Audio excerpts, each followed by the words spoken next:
Bonjour à toutes et bonjour à tous et bienvenue dans cette nouvelle édition des Masterclass de l'excellence managériale.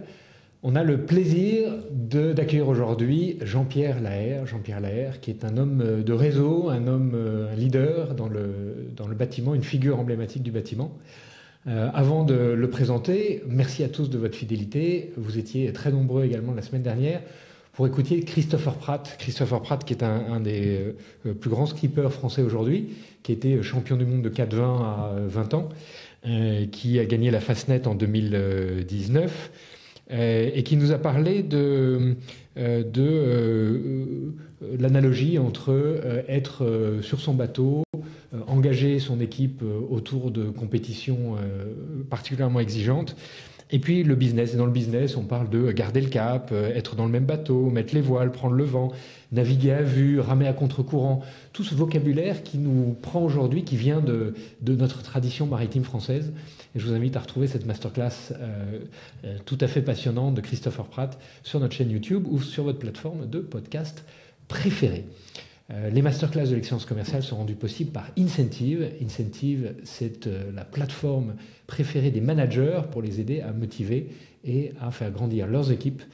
Incentive travaille dans une vingtaine de pays, dans 15 langues. Si vous êtes intéressé pour simplifier le quotidien de vos managers, n'hésitez pas à contacter nos équipes commerciales. Voilà, la page de publicité est terminée. On a le plaisir d'accueillir Jean-Pierre. Bonjour Jean-Pierre. Enchanté Roland, ravi d'être là, et surtout après Christopher, quoi. C'est un bel honneur. Hein. On va faire le cap aussi. On va faire le cap. Ouais. On va faire le cap. Charlotte, est-ce que tu peux nous dresser le portrait de notre invité du jour, Jean-Pierre Laher? Oui, bien sûr. Alors Jean-Pierre, vous êtes diplômé de Catch Business School et d'un exécutif programme à l'INSEAD sur la stratégie, l'innovation et le leadership. Vous commencez votre parcours chez LG en 2012 en tant que directeur de la Business Unit HVAC. Vous y pilotez des équipes internationales avec une idée claire, la performance ne doit jamais se faire au détriment de l'humain. En 2018, vous rejoignez URSA, spécialiste de l'isolation, en tant que directeur général France. Vous prenez la tête d'une organisation que vous allez profondément restructurer sur le fond comme sur la forme. Et ça fonctionne. En 2023, vous recevez le trophée du manager commercial de l'année pour votre capacité à engager les équipes avec sens, exigence et éco-responsabilité. On notera au passage que sous votre impulsion, des milliers d'arbres ont été plantés par les commerciaux d'URSA. Au-delà de vos fonctions exécutives, vous avez aussi lancé et animé plusieurs communautés, notamment le Barbecue Réseau, un collectif du professionnel né autour d'un simple barbecue et devenu un cercle actif d'échanges, de mise en relation et de partage très concret. Vous avez aussi créé au cœur du BTP un collectif qui vise à faire évoluer les pratiques managériales dans un secteur encore très vertical, coaching, table ronde, témoignages, toujours dans une logique de terrain. Et aujourd'hui, vous publiez un livre au titre simple mais au message fort, Vous m'inspirez. Un manifeste très direct qui défend une idée essentielle. Dans un monde incertain, l'inspiration redevient un levier d'engagement puissant. Ce n'est plus un bonus, c'est un axe stratégique pour embarquer les équipes, les engager et redonner du sens à la performance durable. La communauté des masterclass de l'excellence managériale est ravie de vous accueillir. Merci Charlotte de ce beau portrait. Alors juste une petite précision, j'ai pas démarré en 2012 ma carrière, mais effectivement, on n'allait pas, étant un peu un ancien aussi, on n'allait pas dérouler en fait depuis le siècle dernier, quoi. Hein, mais tu fais toujours aussi jeune. C'est gentil Roland, c'est gentil, voilà. Alors tu es un homme de réseau, tu as près de 30 000 followers sur LinkedIn, tu animes un peu plus, tu animes le réseau barbecue, le groupe Cœur du BTP. J'ai l'impression que le réseau, pour toi, c'est beaucoup plus que juste du business. C'est quelque chose de plus grand. Est-ce que tu peux nous en parler?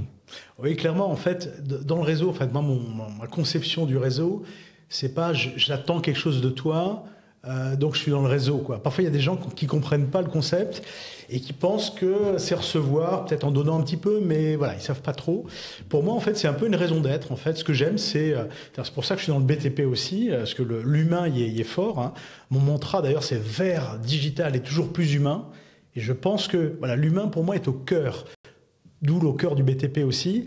Pourquoi? Parce que quand je te parle, moi, j'apprends rien là. C'est toi qui vas m'apprendre quelque chose. Tu vas m'inspirer d'ailleurs dans les questions que tu vas me poser, peut-être, sûrement. On apprend des autres. Et en fait, la vie est faite de rencontres. Et en fait, par cette co-construction que cela amène, on avance, quoi. Et dans ce monde qui bouge tellement vite, c'est à la fois plaisant et enrichissant, en fait, de travailler en réseau. Donc en 2025, plus que jamais, le réseau et la co-construction, pour moi, sont des raisons d'être. Mais effectivement, c'est dans mon ADN, j'allais dire tout petit, puisque j'aime ça, quoi, en fait. C'est un plaisir, quoi. Alors, tu cites dans ton livre Pietro Menea, un champion olympique du 200 mètres italien. Exact. Qu'est-ce qui t'inspire? Tu parles de la gagne.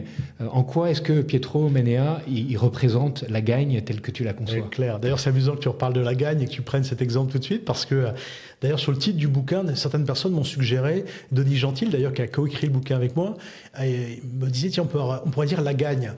Et en fait, mes enfants, voilà, qui sont maintenant des jeunes adultes qui travaillent, m'ont dit, mais papa, c'est pas la gagne, c'est pas que toi. Tu aimes bien gagner, tu aimes bien les challenges, mais c'est pas pour battre l'autre, c'est pour effectivement amener un certain, pas un rayonnement, mais en fait une énergie commune. Et Pietro Menea, pour revenir à ta question, Pietro Menea, il m'a marqué parce que c'était un latin, évidemment un italien. Il était très pas exubérant, mais jovial. Il avait un beau charisme.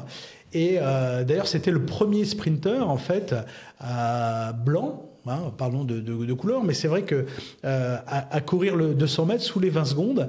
Et il était... son charismatique, son signe, c'était une sorte de doigt en l'air vers le ciel, en fait, quand il gagnait. Et en fait, ça m'avait marqué. Donc, à l'époque, j'avais une douzaine d'années, je faisais de l'athlétisme aussi. Et j'aimais bien, en fait, l'inspiration que me donnait ce gars. C'était dire, il est simple, il gagne, il n'est pas là, en fait, en train de faire du show-off après sa victoire. Il remercie le ciel, mais il remercie, en fait, le public. Voilà, c'était un Usain Bolt avant l'heure, en fait, une sorte de showman aussi. Pas très exubérant, mais très inspirant, en fait. D'où Pietro Menea, que les plus anciens, mais jeunes, comme toi et moi, on connaît. Pour les plus jeunes, ça ne dira peut-être pas grand-chose, mais si vous regardez effectivement sur Wikipédia, vous verrez que c'était quelqu'un de connu et de reconnu. Et moi, il m'a inspiré, quoi. Alors, il y a une autre figure qui t'inspire beaucoup, c'est Pelé. Donc Pelé. Plus grand footballeur de tous les temps. Là, tout le monde connaît. Tout le monde connaît. Par la FIFA, il gagne la Coupe du Monde en 58, en 62, en 70. Seul joueur à gagner la Coupe du Monde 3 fois, surnommé Oreille. Qu'est-ce qui t'inspire dans cette figure? C'est aussi une figure que tu cites dans ton livre.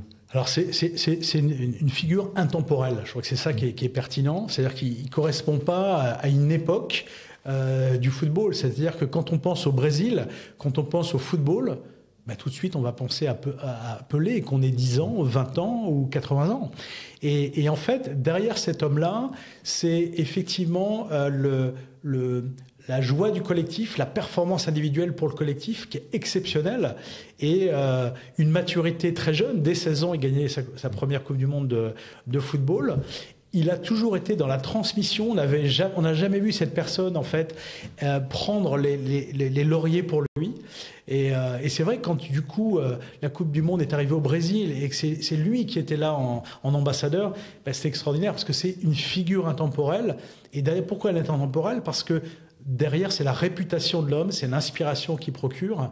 Et c'est pour ça que je citais également Pelé. On aurait pu citer des joueurs plus modernes que tout le monde connaît. Mbappé, tout le monde le connaît dans le monde entier. Mais c'est pas le même esprit. Moi, même si j'aime bien le compétiteur, j'aime bien le challenger, il peut être critiqué ou pas parce qu'il est il est plus dans le show-off que ne l'était Pelé. Mais Pelé restera certainement plus comme une figure dans le temps, comme Zidane, aussi une sorte de mythe en fait pour nous Français, quoi. Le mythe Pelé, c'est les mythes, ils sont éminemment humains. Et tu cites une autre grande figure là, de la littérature. Ton grand-père oui. était enseignant à Alger. Exactement. Et a enseigné à Albert Camus. Exactement. Extraordinaire. Hein, c'est assez exceptionnel. Quand on a appris ça, on était ravis. En fait, mon grand-père, paraît-il, qui avait une réputation en fait, d'homme simple, mais c'était c'était un savant. Il était agrégé à la fois en français, en latin et en grec. Et effectivement, il a eu Albert Camus comme élève. Il a eu beaucoup de gens aussi. Le grand-père de mon ex-femme, voilà, était un de ses élèves. Et je trouvais ça assez extraordinaire. Et tout le monde, et ce grand-père-là, m'en a parlé effectivement avec une certaine aussi émotion. Et Camus, qui est effectivement plus qu'une figure effectivement de la littérature française, voilà. Et c'est assez... je pense que la vie n'est pas faite de hasard dans ces rencontres. Donc, il y a un certain sens. Et quand on regarde sur le net, d'ailleurs, on regarde Jean-Achille Laher, on retrouve quelques anecdotes, en fait, des élèves, et puis ces citations de Camus, d'Albert Camus. Et quand on sait, c'est dans Le Dernier Homme, je crois, que Camus décrit tout ce qu'il doit à ses professeurs. C'est ça. C'est pas un petit achievement. Exactement. Tu cites une des phrases de Camus dans La Peste: ce que l'on apprend au milieu des fléaux, c'est qu'il y a dans les hommes plus à admirer qu'à mépriser. Comment tu utilises cette phrase? Comment cette phrase t'inspire dans ton leadership? Alors moi, ça m'inspire énormément parce qu'effectivement, la vie peut être faite soit de verre à moitié vide ou à moitié plein. J'essaie d'avoir un état d'esprit. C'est pas quelque chose que je peaufine ou ça. C'est naturel. J'essaie d'avoir toujours ce côté positif. C'est pas un côté bisounours, mais c'est de se dire il faut avancer. C'est-à-dire qu'effectivement, s'il y a des enjeux, ils sont faits pour être gagnés, pour faire évoluer. Pas être dans un état d'esprit en disant voilà, on a un contexte qui est compliqué, etc. Non, c'est comment proactivement on peut agir, et ça fait avancer dans la vie, et c'est surtout très bon. Paraît-il, c'était Voltaire qui disait effectivement comment c'était cette phrase-là? J'en bafouille. J'ai choisi d'être heureux, c'est bon pour ma santé. Voilà, je l'ai retrouvé, c'est ça. Et effectivement, moi, c'est pas une finalité d'être en bonne santé, même si effectivement c'est une clé évidemment dans sa vie. Mais effectivement, d'avoir un certain cet état d'esprit, de le partager avec d'autres personnes positivement. Franchement, on avance quoi. La critique, d'ailleurs, dans l'esprit français, parfois c'est du négatif, mais non, la critique peut être très constructive. Et en tout cas, c'est l'acception que j'en ai. Voilà. Alors, tu es né un 3 juin 1963. Ouais. Jour de la mort du pape Jean XXIII. Exactement. Et l'infirmière qui aide ta maman à accoucher lui dit votre fils, ce sera le prochain pape. Ouais, c'est ça, exactement. Est-ce que ça a été une source d'inspiration pour toi? Est-ce que ça a guidé certains de tes choix? Et tu as vraiment voulu être pape? Alors, est-ce que j'ai voulu être pape? Non, mais c'est vrai que quand j'étais... j'ai fait mes études chez les écoles chrétiennes, en fait, à Passy-Buzenval. Donc, il m'a vraiment inspiré. Effectivement, c'est un cursus c'est une chance parce qu'on est vraiment guidé. On est mis quand même dans un train, en fait, rapide. Et si on peut rentrer dans ce train, c'est vraiment une opportunité. C'est une grande chance, quoi. Et est-ce que j'ai voulu être pape? Non. Mais c'est vrai que je me souviens, et j'ai encore, et je ne suis pas le seul, en mémoire ce pape extraordinaire qu'on a eu quelques années après, qui était Jean-Paul II, et de l'avoir rencontré avec les jeunesses chrétiennes, etc., dans les années 80, début des années JMJ. C'était extraordinaire, c'était au Parc des Princes. Et effectivement, et d'ailleurs, j'avais été interviewé, je ne sais plus si c'était par La Croix ou je ne sais plus quel canard, en disant, tiens, on a rencontré Patrick et Jean-Pierre, il faut les voir dans leur enthousiasme. Et c'est vrai que c'est un personnage qui était rayonnant, évidemment plus que bienveillant. Et là, l'inspiration est là. Donc effectivement, non, je n'ai pas voulu être pape, mais c'est vrai que c'est des figures qui sont extraordinaires. C'est comme quand le pape François est décédé. Comme tu le sais, je suis un peu un fervent de LinkedIn. J'ai posté, et j'étais très sincère, j'arrête tout. Parce qu'effectivement, pour moi, c'était aussi une figure extraordinaire, pas uniquement parce qu'il était pape, mais parce qu'il le portait sur lui, il l'incarnait, il rayonnait au-delà de la religion uniquement catholique, quoi. Donc, c'est une source d'inspiration, effectivement, bien sûr, bien sûr. Belle source d'inspiration. Tu gardes toujours sur toi une pierre, une labradorite. Ah ouais. Est-ce que tu peux nous la montrer? Bien sûr, je vais la sortir de ma poche, bien sûr. Qu'est-ce qu'elle représente pour toi? Est-ce que tu es superstitieux? Alors, bien sûr. Une très jolie pierre verte opalescente, magnifique. Et donc, est-ce que tu es superstitieux? Alors, est-ce que je suis superstitieux? Pas vraiment. En fait, cette pierre, elle vient d'où? En fait, c'est une amie. Je lui dis bonjour d'ailleurs. Elle s'appelle Gaëlle. On salue Gaëlle. Et on salue Gaëlle. Et c'est une fille assez extraordinaire qui est vraiment dédiée vers les autres, qui a un vrai don. Quand je dis un vrai don, je ne suis pas quelqu'un a priori qui est fétichiste, qui croit à certaines choses ou mais manifestement, elle a de l'énergie dans ses mains. Elle a l'anti-feu aussi, des choses comme ça. Et mon épouse, en fait, est amie avec Gaëlle. Et elle me dit un jour, tiens, va voir Gaëlle. Tu verras, elle est exceptionnelle, elle fait du bien, etc.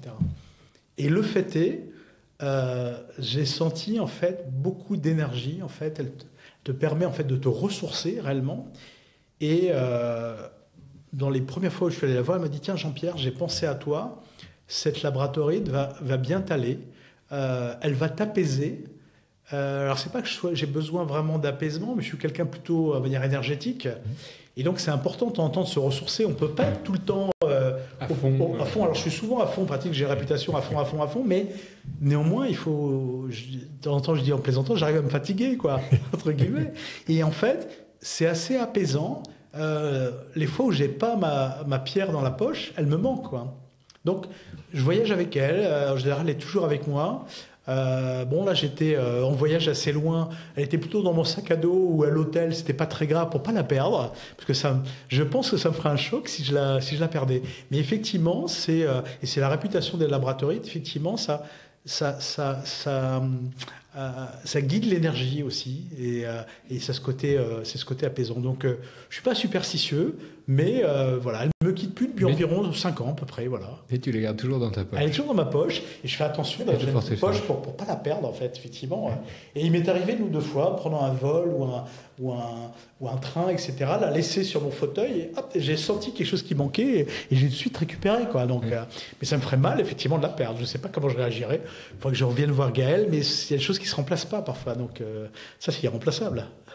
Et donc, ça permet de se recentrer, tes énergies, source d'inspiration spirituelle, source d'inspiration familiale, source d'inspiration sportive. Exactement. Comment tu te ressources au-delà de cette laboratoride qui t'aide, voilà, peut-être avec le souvenir, l'énergie de cette belle personne? Comment toi, tu te ressources pour trouver cette énergie qui te permet d'être un leader efficace, d'animer des réseaux avec plusieurs centaines de personnes au quotidien? Où est-ce que toi, tu te ressources, tu trouves ta source d'énergie? Alors, ma source d'énergie, elle est vraiment... elle n'est pas en dehors, en fait, de ce réseau, de cette relation, etc.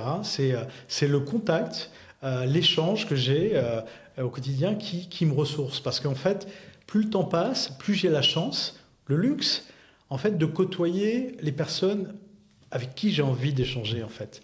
Parfois, dans les entreprises, on a des figures imposées. C'est un peu comme au patinage artistique. C'est pas pareil. On a tout type de personnes. Donc, il faut s'adapter. Moi, je véhicule plutôt une énergie positive. Et donc, souvent, on me le renvoie en miroir aussi. Je pense que souvent, on récolte ce qu'on sème aussi. Donc, j'ai rarement des personnes qui sont toxiques ou néfastes. Ça peut exister. Et plus le temps passe, plus j'ai cette chance, surtout aujourd'hui en tant qu'indépendant, de pouvoir avoir ces échanges-là, qui sont très ressourçants. Et donc, sinon, d'autres moyens, c'est de voyager. J'aime beaucoup voyager, découvrir. Pas seul, je ne suis pas un solitaire, donc j'aime bien échanger. Donc, de temps en temps, je suis parfois avec des personnes qui sont moins extraverties que moi, mais ce n'est pas grave. De temps en temps, ça me manque un petit peu parce que j'ai cette interaction-là. Mais globalement, ça me ressource, en fait. C'est la famille, les amis, le réseau. Et puis la découverte, en fait, de nouveaux horizons, de nouveaux métiers, de nouveaux pays, de nouvelles cultures. Ça me ressource, quoi. Et ça fait du bien. Et souvent, dans la vie, on peut avoir des petits moments, moi, c'est mon cas aussi, où on est un petit peu moins en forme, on a un peu moins le moral, etc. Et là, j'ai toujours l'image en disant, tiens, tu es dans une piscine, tu es un peu au fond, tu appuies au fond de la piscine et tu remontes, quoi. Et moi, ça va très vite. Je suis jamais 2 jours de suite pas en forme, quoi. Et il paraît que c'est excellent pour reprendre Voltaire ou Candide pour la santé. Pour la santé. Ah ouais. Tu touches ta laboratoride. Exactement. Enfant, tu voulais être artiste. Oui. Est-ce qu'un leader doit être créatif? Alors, je pense que plus que jamais en 2025, il faut être créatif. C'est-à-dire qu'on ne peut pas se contenter du statu quo. Moi, le statu quo m'a jamais intéressé. J'ai souvent été employé, et ça m'allait bien, en fait, pour transformer, pour engager, pour aller adresser de nouveaux marchés.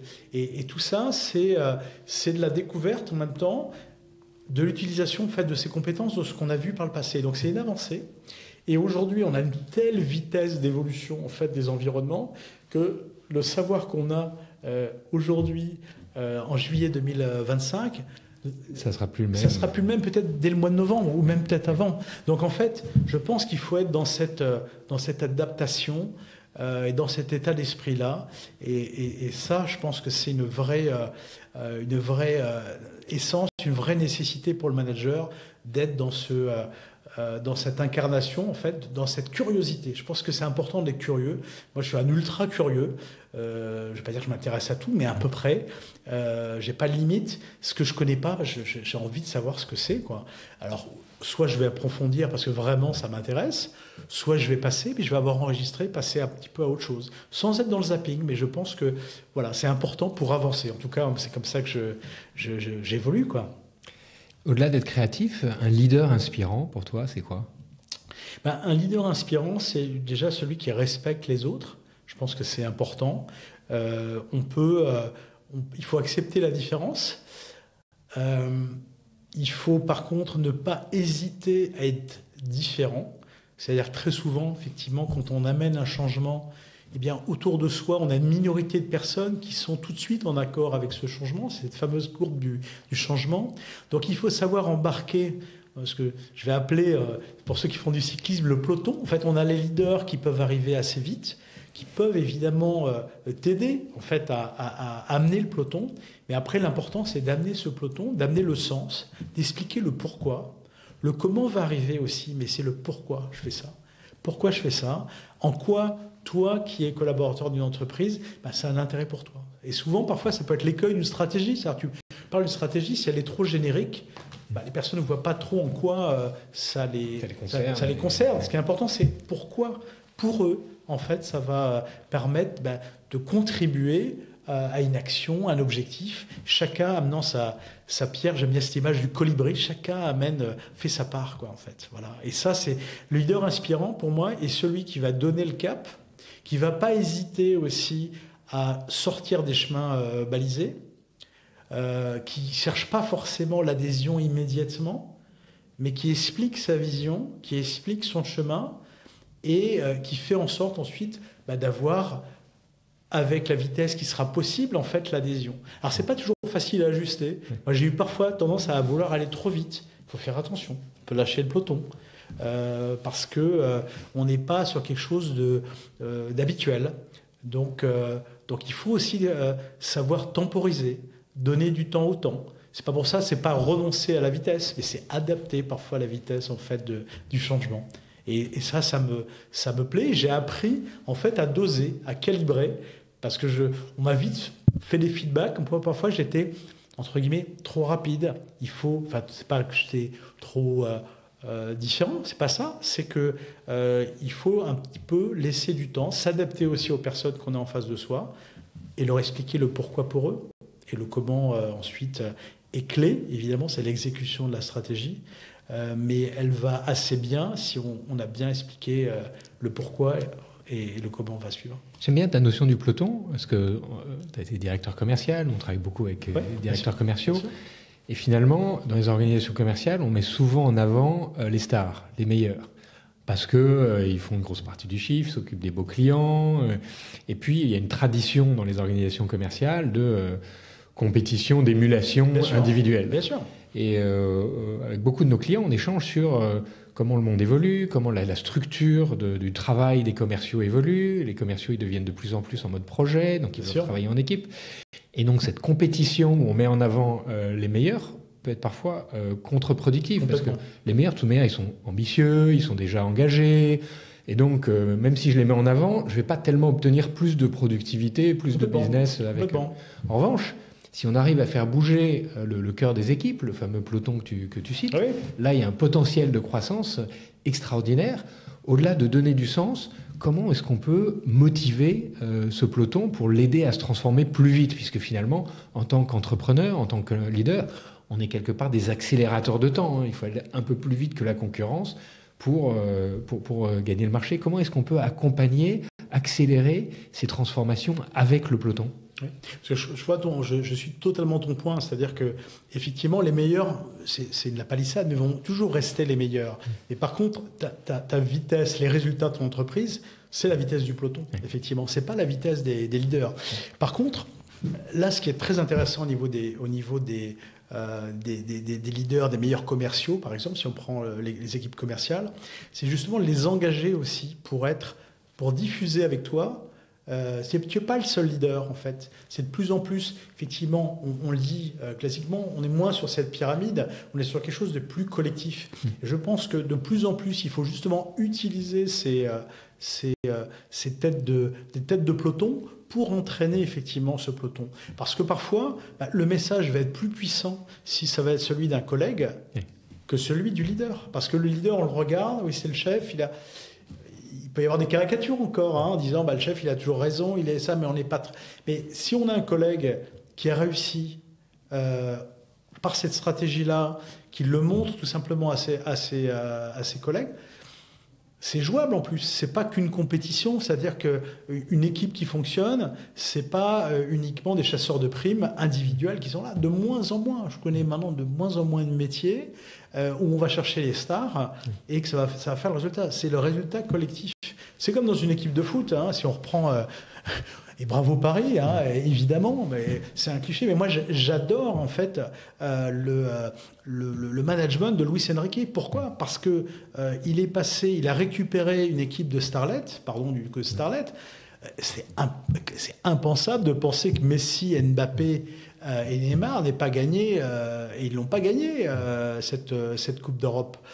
Là, entre guillemets, sans star, mais avec des éléments évidemment de grande qualité. C'est le collectif qui a gagné. Et ça, je pense que le point est hyper intéressant. Et d'ailleurs, j'ai communiqué il n'y a pas longtemps, d'ailleurs, il devait être en quart de finale ou je ne sais quoi, sur Luis Enrique, sur son management. Et là, ça incarne tout à fait, effectivement, je dirais, le poids pour faire réagir un peloton, faire réagir un collectif. Évidemment, il y a quelques joueurs au sein du PSG, si on regarde cet exemple-là, qui sont plutôt des leaders, les Hakimi ou le capitaine, etc., brésiliens. Mais ce n'est pas des starlets qui vont se mettre en avant, en fait. Et donc tout ça fait que ça a diffusé au sein d'un groupe.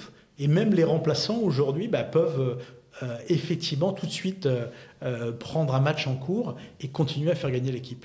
Donc cyclisme ou vélo, l'image du sport est parfaite là-dessus. Et quand on a démarré tout à l'heure, effectivement, avec le football ou avec des athlètes, on est bien au-delà de l'individu. On est sur le rayonnement que ça amène, en fait, et l'inspiration que ça amène. Pour ça, il faut créer un climat de confiance. Ouais. Est-ce que, dans ton expérience, tu as développé j'allais dire des trucs et astuces, c'est un peu dévalorisant, mais des approches, tu vois, qui permettent, dans des environnements de transformation où tout le monde se crispe, tout le monde se recroqueville dans sa position, pour recréer cette confiance collective. Seraient quoi tes conseils pour un jeune manager, un jeune leader qui est fait face à des transformations majeures pour maintenir ou recréer cette confiance perdue? Alors tu vas me suivre tout de suite, Roland, et c'est pas un discours de circonstance, parce que, et je sais qu'Incentive est spécialiste sur le sujet, c'est la gamification, quel très mauvais franglais. En fait, d'avoir... le business, c'est pas qu'un jeu, mais c'est quand même aussi un jeu. Donc ça doit être ludique, on doit prendre du plaisir et de la joie dans ce qu'on fait, sans être bisounours. Réellement, c'est ça. Et j'ai un exemple, on a cité URSA tout à l'heure, on avait mené des actions, effectivement, qui contribuaient notamment de la reforestation. Donc on l'a fait sur la forêt de Chantilly, sur la forêt des Landes, d'ailleurs l'été qui a suivi, effectivement, les feux dramatiques qu'il y avait eu dans cette forêt. Et en fait, quelle était notre promesse ? Évidemment, on parlait de nos solutions, de nos produits, on faisait interagir nos clients, et on disait à chaque fois qu'on a une interaction client, on va planter un arbre en France. Et évidemment, pour que les clients interagissent, ce qui était important, c'est d'avoir l'ensemble des équipes. Pas que les commerciaux. On a fait agir le service client, la supply chain, le marketing, la finance, la production. Tout le monde était proactif sur le sujet. Et donc, le petit tip, c'est quoi ? C'était une forme de jeu. C'est-à-dire qu'on a... Alors, il y avait cette émulation. On a fait des petits groupes de 10. Et il y avait un challenge en disant ceux qui vont contribuer à planter le plus d'arbres par leurs clients vont gagner. Alors, évidemment, ce n'était pas un séjour en 777 pour aller au bout du monde et cramer sa trace carbone, évidemment, son empreinte carbone. C'était des week-ends en écologe pour l'ensemble de l'équipe. Et donc, on a fait ces challenges-là. Et franchement, il y a eu un engouement incroyable. Les gens était là. C'était une émulation extrêmement saine. Il n'y avait pas du tout d'état d'esprit de compétition disant je veux écraser l'autre. C'était au contraire, je veux faire rayonner le plus possible. Et ça a fonctionné. On a eu plus de 4500 clients qui ont interagi, mais grâce à l'action de chacun des collaborateurs de l'entreprise par ce côté jeu. Et ça, je crois que c'est pas à toi que je vais apprendre ça, Roland. Tu as mis ça en place depuis des années au sein d'Incentive. Et je le cite là bien volontiers parce que tu étais un des précurseurs, en fait, de cette utilisation du jeu pour faire agir, parce que c'est stimulant, les gens prennent plaisir et c'est surtout hyper efficace. On recevait il y a quelques mois Frédéric Mazzella, le fondateur de BlaBlaCar, qui a créé une formidable nouvelle société qui s'appelle Drift, qui s'appelle Dift, Captain Cause, qui est une plateforme qui permet de créer des jeux, créer de l'engagement au sein des équipes, et les collaborateurs ou les équipes gagnent des points, et après chacun peut transformer ces points en un don à une association qu'il choisit lui-même. Donc si j'ai un parent qui souffre d'Alzheimer, je peux transformer les 2500 points que j'ai gagnés en euros qui seront reversés à une association de la recherche sur Alzheimer. Si j'ai un enfant autiste, pareil, je peux contribuer à une association qui participe à l'accueil des autistes. C'est extraordinaire et ça ressemble beaucoup à ce que tu as mis en place. Tu me tends une perche d'ailleurs parce que en fait, je coordonne le Téléthon pour l'univers du bâtiment. On a lancé ça avec une amie, qui est Catherine Aubert, que je te salue Catherine, de Synertiel, en fait, qui travaille dans l'énergie. Et en fait, on s'est vu il y a 1 an et demi. Et ce qui l'a inspiré, je m'étais fait opérer de la hanche. Et ce qui l'a inspiré, c'est sa rencontre avec la FM Téléthon, où ils sont partenaires depuis longtemps, Synertiel, et il disait, mais on connaît personne dans le bâtiment, on connaît les banquiers, on connaît... Mais bon... Et donc Catherine m'a dit, tiens, pourquoi on n'engagerait pas cette filière? Et pourquoi je te cite ça? C'est que on a des entreprises partenaires comme Target, comme Knauf, comme plein d'autres. Je ne vais pas les citer, sinon on va les oublier. On a une 50aine là, pour 2025. Et en fait, chaque entreprise va utiliser, le terme n'est pas bien choisi, mais en fait, cette action-là pour un stimuli, un incentive interne qui va permettre en fait une cohésion de groupe, une vraie joie. On a fait la première opération du Téléthon du bâtiment, donc c'est dans le cadre du week-end du Téléthon, l'année dernière le 28 novembre. C'était un peu la sinistrose quand même dans le bâtiment, surtout fin novembre l'année dernière. Alors, là, c'est pas encore brillant, mais on va sortir du guet, on pourra en reparler. Mais on a eu une soirée extraordinaire, on a eu plus de 600 personnes et tout le monde avait la banane, quoi. Et pourquoi? Parce que les entreprises sont venus avec leur couleur, avec leur logo, ils avaient organisé des petits challenges, ils sont venus, c'était une réunion d'équipe incroyable, ils ont eu aussi l'after, ils sont allés peut-être dîner ou quoi que ce soit après, mais on s'est retrouvés sur le stade Émile-Antoine au pied de la Tour Eiffel, 6 à 700 personnes, et il y avait vraiment ce stimuli. Donc c'est à la fois du jeu, mais c'est aussi du sens. Et là, c'est exactement ce que tu disais, c'est pour financer l'Institut, la Fondation de myologie. En fait, ils font leur nouveau bâtiment près d'Austerlitz. La première pierre a été posée au mois de juin. Je n'ai pas pu y aller, là j'étais à l'étranger. Et globalement, ce bâtiment, c'est tous les chercheurs en fait, pour tout ce qui est maladies génétiques du muscle ou toutes les maladies malheureusement liées parfois à la profession, avec le dos, troubles musculo-squelettiques. Et tout ça, en fait, a du sens. Et je pense qu'aujourd'hui, quand on parle, tu vois, je fais cette petite digression vers la RSE aussi, c'est pas juste pour faire beau sur une plaquette, c'est surtout hyper stimulant pour les équipes et hyper efficace parce qu'on a plaisir à être dans l'entreprise. Donc c'est bon pour ta marque employeur, c'est bon pour ton efficacité. Et donc tout ce qui est gamification, sens au niveau plus large est hyper efficace, quoi. Donc c'est pour ça que j'ai rebondi, tu vois, par rapport au Téléthon, parce que c'est exactement dans ce sens-là aussi qui donne vraiment un sens, une motivation aux équipes. Et quel plaisir, quoi. Tout le monde est heureux d'y participer.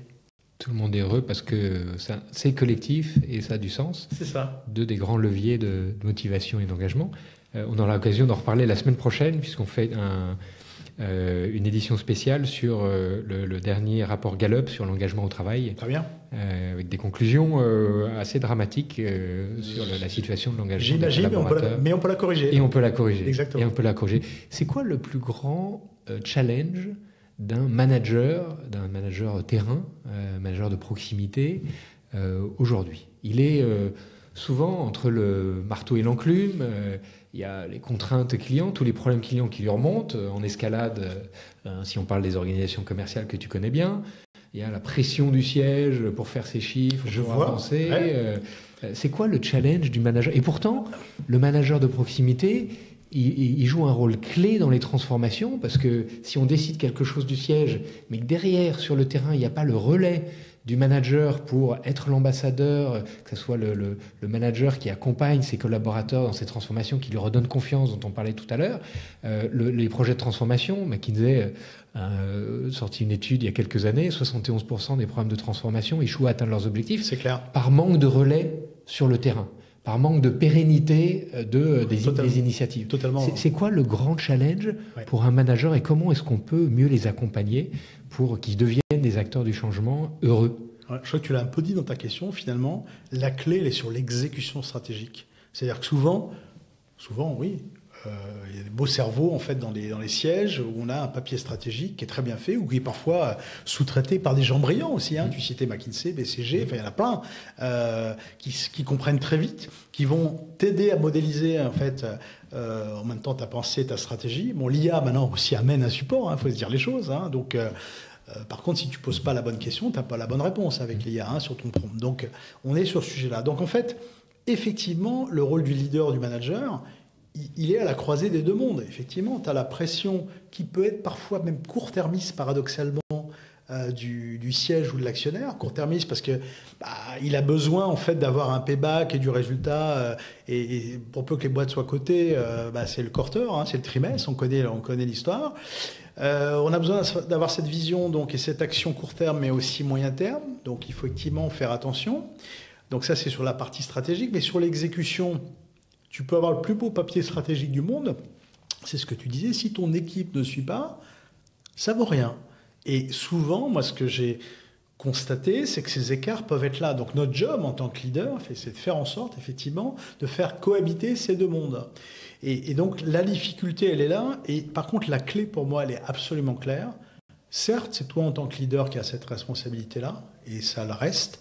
Donc, si ça réussit, il faut savoir, effectivement, amener le résultat à ses équipes. Tout le monde ne le fait pas, mais je pense que c'est important. C'est l'équipe qui gagne. C'est pas toi, le leader. Tu fais rien tout seul. Moi, tout seul, je fais rien. Si je suis manager ou leader, j'ai pas d'équipe, je vais pas faire grand-chose. Donc il faut pas oublier ça. Mais pour que ça fonctionne, on parlait tout à l'heure des têtes de peloton. Je vais prendre cette image-là. C'est pas forcément d'ailleurs que les directeurs régionaux ou les managers intermédiaires, mais la clé sur le management intermédiaire, parce que le gap parfois il peut être là. C'est-à-dire si tu es un manager intermédiaire, et oui, tu as raison, c'est beau, mais le terrain, effectivement, c'est différent, la vie est différente. Et souvent, la vie est différente, mais elle doit évoluer, quoi. Et donc, mon mantra assez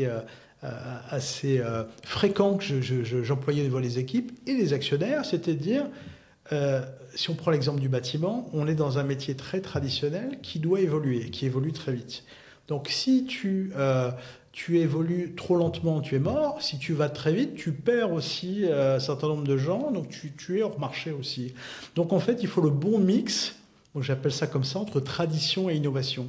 Et ça fonctionne avec tes managers intermédiaires qui doivent comprendre les enjeux, que tu dois faire eux-mêmes évoluer, parce que s'ils ne sont pas convaincus, il ne se passera rien. Donc moi, j'ai vécu ça parfois, des gens qui ne voulaient pas bouger, et là c'est compliqué. Donc, parfois tu es obligé de changer. Il y a certaines sociétés, je ne citerai pas, mais j'ai dû restructurer, parce que les gens disaient ça ne marchera jamais. C'est la fameuse pub de Renault il y a une dizaine d'années, ou un peu plus maintenant.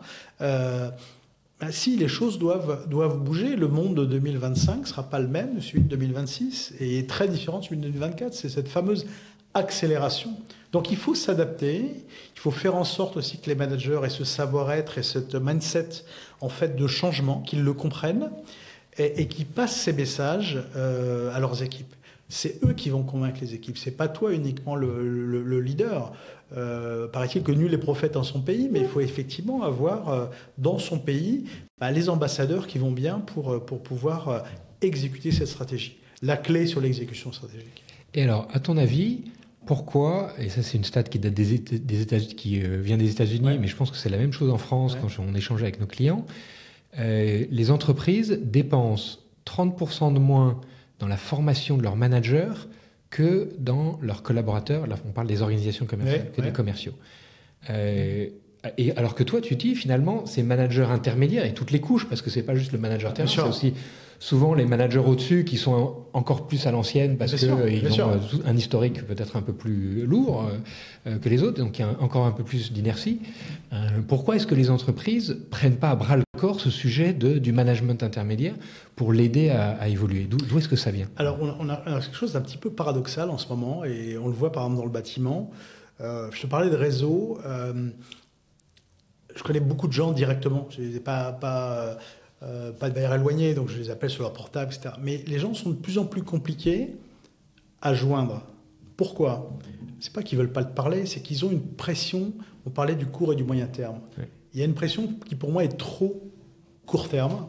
Et donc, on va privilégier la réduction de coûts, parfois à de l'investissement pour développer. Alors, je fais une généralité et tout le monde ne pratique pas comme ça, mais le constat, c'est que souvent en période de crise, on a quand même plutôt des orientations vers du cost-cutting que sur du développement des top lines. Donc ça veut dire quoi? Ça veut dire que quand on est court-termiste, qu'est-ce qu'on va faire? On va dire je coupe les budgets de consulting, je coupe mes budgets de recrutement.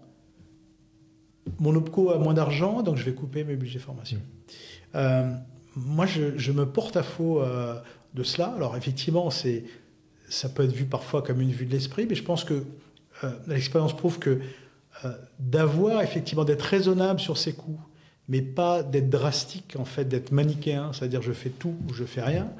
On ne peut pas faire du stop and go. C'est-à-dire que si on n'a pas une certaine constante sur la formation, si on n'a pas une certaine constante sur l'investissement, si on ne croit pas effectivement à la vision à moyen terme, même si c'est très compliqué de se projeter. Avant, on parlait de plan à 5 ans. Aujourd'hui, un plan à 5 ans, il est un petit peu, on va dire, très théorique, ou parfois même irréaliste, qu'on ne sait peut-être pas ce qu'on va faire déjà l'année prochaine. Mais déjà, quand même, d'avoir une roadmap assez claire, qu'on peut modifier, mais garder cet axe-là et garder effectivement ces budgets de formation. Et je pense que, moi, mon message, c'est de se dire... en période de crise, se recroqueviller et couper le budget de formation en fait partie, c'est pas la bonne idée. La bonne idée, c'est de se dire, et c'est mon côté peut-être positif, mais concret aussi, c'est de se dire, au contraire, dans une période de crise, c'est sûrement une période où il faut trouver de nouveaux partenariats, pour de nouveaux services, pour de nouveaux produits. Et ça, on ne va pas le trouver dans son écosystème classique, pas uniquement. Donc, il faut savoir s'ouvrir pour chercher de nouvelles idées. Moi, j'en ai pratiqué avec mes équipes, par exemple chez Ursal, on l'a cité tout à l'heure, dans l'isolation. En fait, je suis arrivé à la grande époque en fait, des primes, ma prime Rénov', donc là, qui est des frais anachroniques ces derniers temps, ou des certificats d'économie d'énergie. Et au début, je me suis fait briefer, c'était en 2019, je me suis fait briefer par mes chefs de marché sur le sujet. Je me je ne comprends pas bien le truc, que je dois être un peu couillon ou... Mais c'est quand même particulier. Et je disais au chef de marché en question, je disais, mais est-ce que tu comprends tout parfaitement ce que tu me racontes? Écoute, je dois t'avouer que non, parce que c'est très complexe, etc.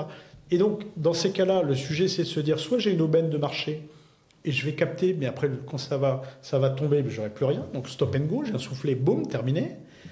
Ou je vais aller chercher effectivement des partenariats avec ces experts, et je vais construire du win-win.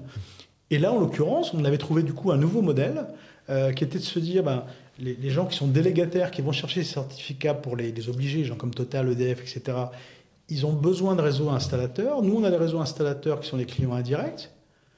Ça va nous permettre de les fidéliser, de leur amener une simplification, de leur amener du business.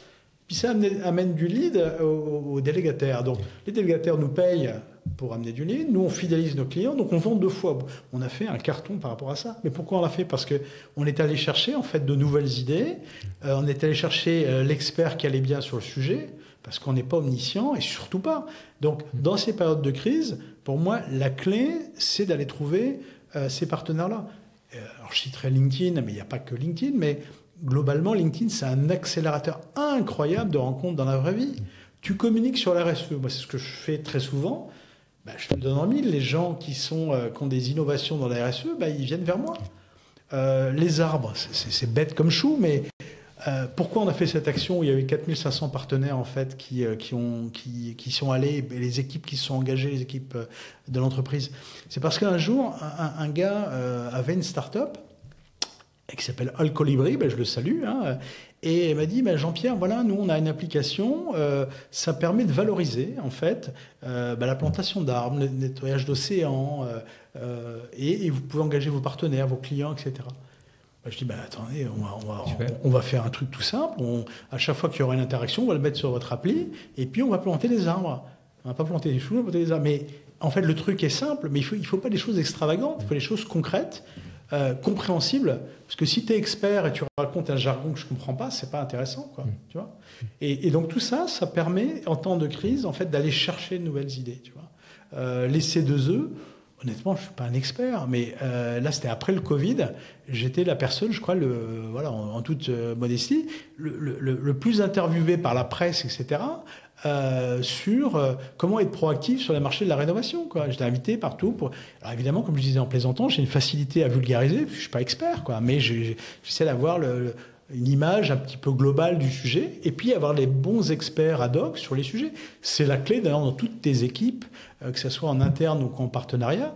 Il faut prendre les compétences de chacun, et toi, tu es le chef d'orchestre, quoi, et tu essaies d'avoir une musique la plus fine possible, quoi. Alors, on arrive à la fin de cet entretien. J'aimerais finir sur le concept de transmission. Oui. Tu vois, ton livre, c'est sur l'inspiration. On a parlé des différentes sources d'inspiration, familiales, sportives, internes. Finalement, toi, comment est-ce que tu aimerais transmettre?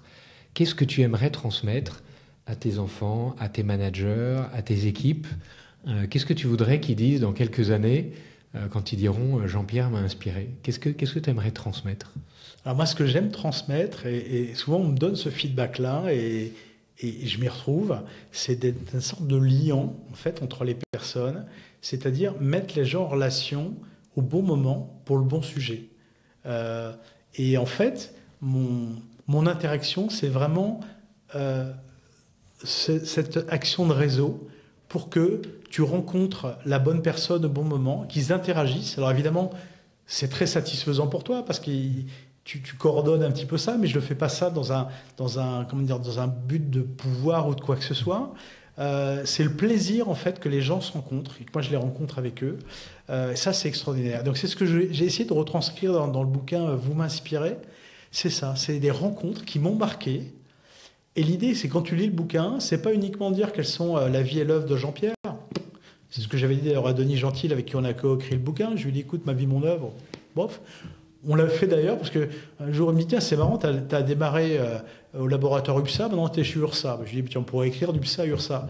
Mais en fait l'idée, on a retranscrit en fait ça, ce sont les rencontres.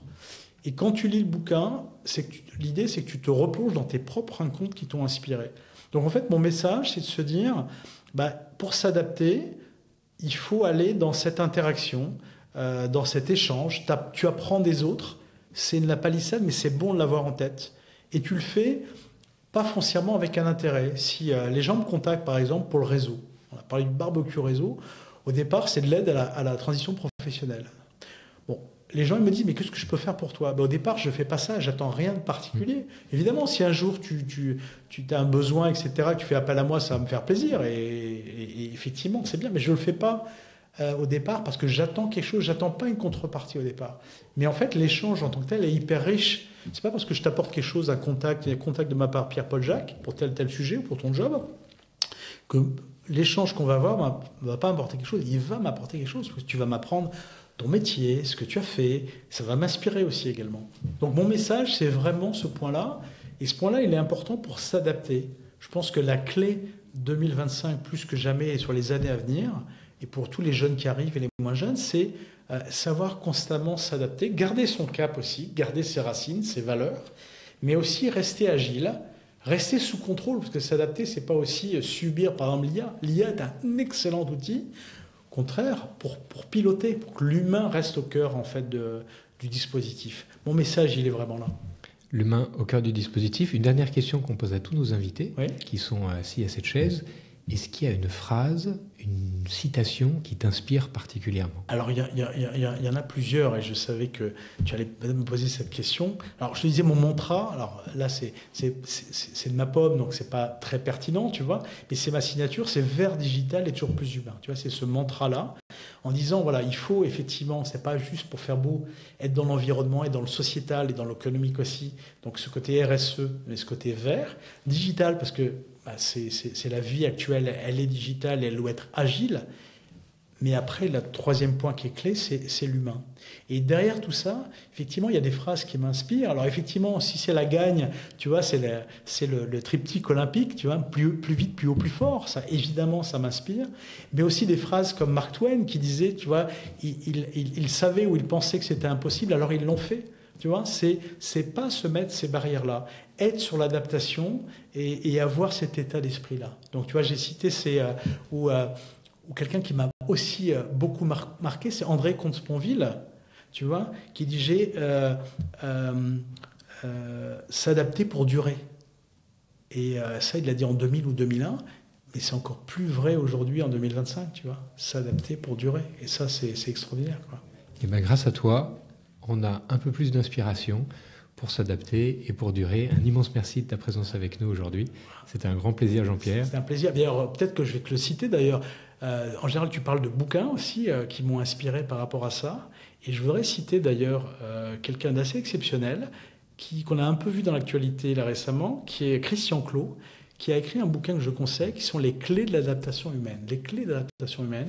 Il explique en fait la genèse de l'adaptation en fait du vivant, mais aussi aujourd'hui. C'est quelqu'un qui a mis un simulateur climatique, notamment sur Batimat, pour savoir ce que c'est que le dérèglement climatique, il faut le vivre.